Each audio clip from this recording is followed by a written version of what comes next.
Thank you for joining me today. In this video, we're going to be looking at some hotel stories that I have, true stories that have happened in hotels that I've worked at. And these are some situations that hotel staff may come across. And the beauty about this industry is everything is dynamic, and you really never know what each day is going to hold.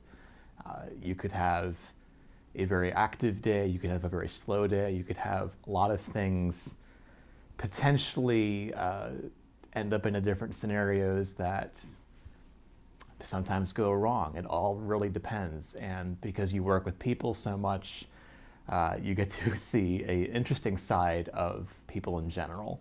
So one of the earliest stories that I have is when I was just hired, and I started out training, doing all of the shifts and with various team members at my first property.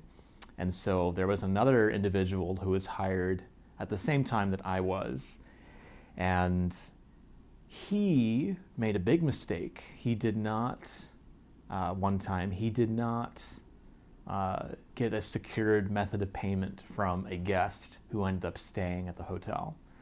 And what ended up happening was he was handed $50, and he was told that by the guest that they would pay later in the morning.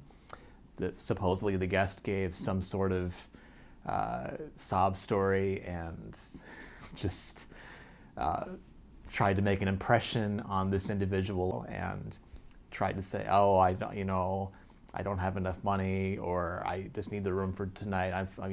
Pity on me," kind of thing. So he fell for it, unfortunately, and gave this gentleman a room.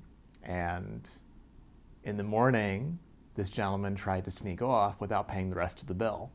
And that ended up being a call to the police, because we tracked him down at a location just outside the property, because my front office manager ran out after him in her heels. And so that was not a fun time.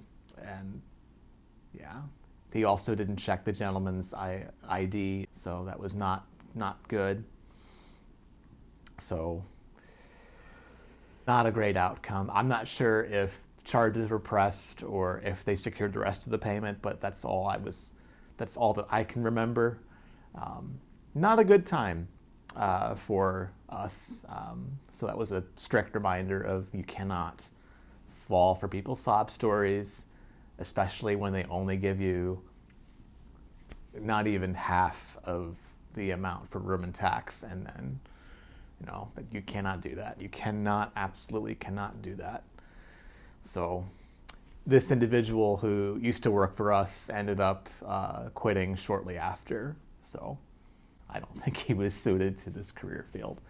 So that's one story. Another story I have, this happened much later on in my time at that first property.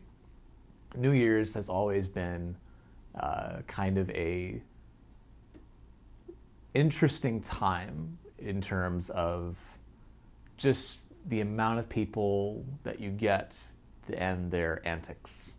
And I was introduced to the fact that there are people who may become very intoxicated and do not know how to control themselves, in a lot of different definitions of that word. I never witnessed anything violent, but it was a lot of very reckless behavior and very obnoxious behavior, not considerate of others, which is typical.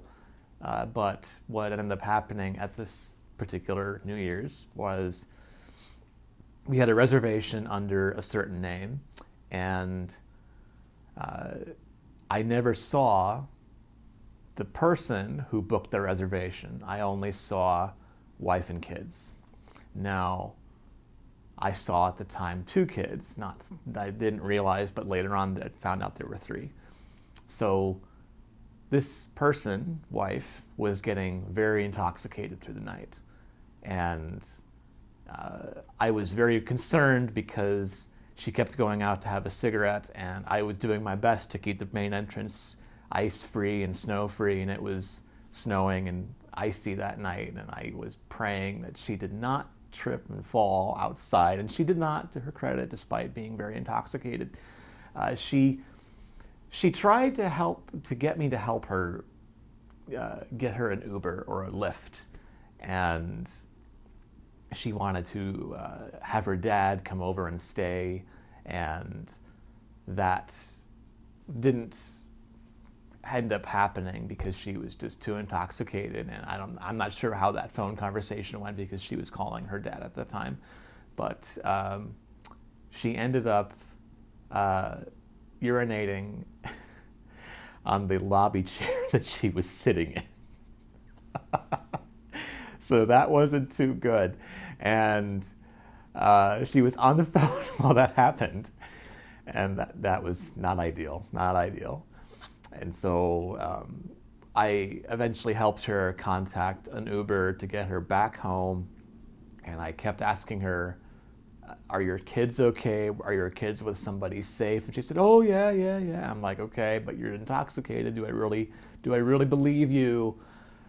I don't know. You can't take someone who is intoxicated. You cannot take their word on everything, if anything.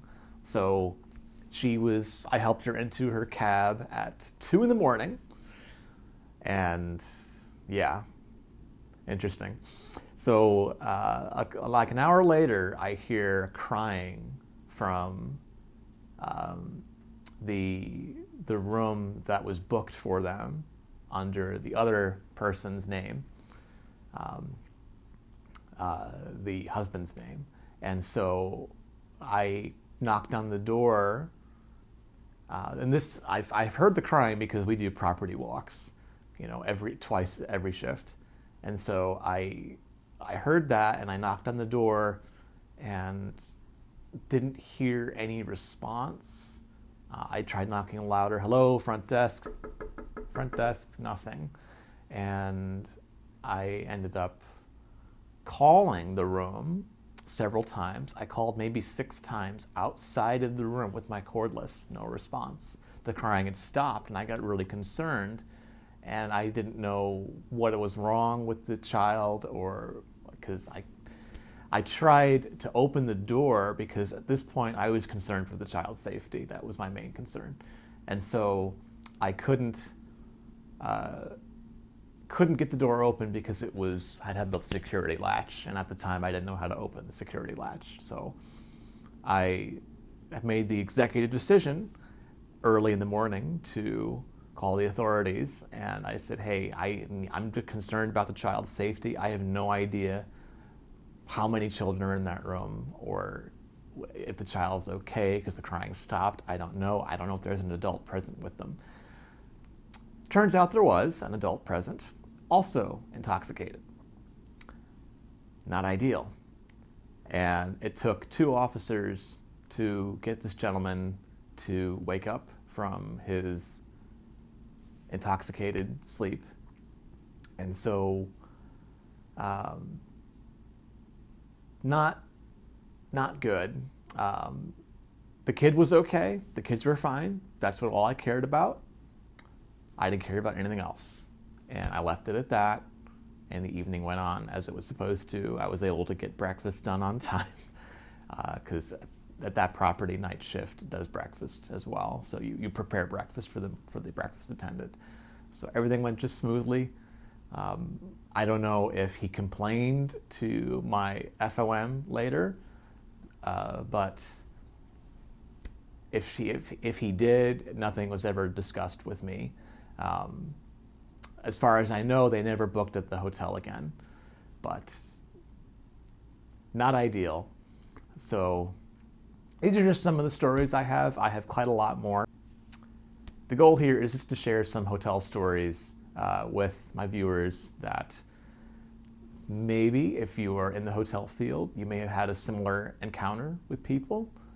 Because when you work with people a lot, you get to see quite an interesting array of scenarios. And that's across all job fields where you work with people. So it's not just limited to hospitality. There's a lot of other fields that work with people where you get to see or get to have interesting encounters. So again, let me know if you are interested in more of these stories, and I will make more for you. That is all. Thank you again for watching. This is Jay Hospitality signing off.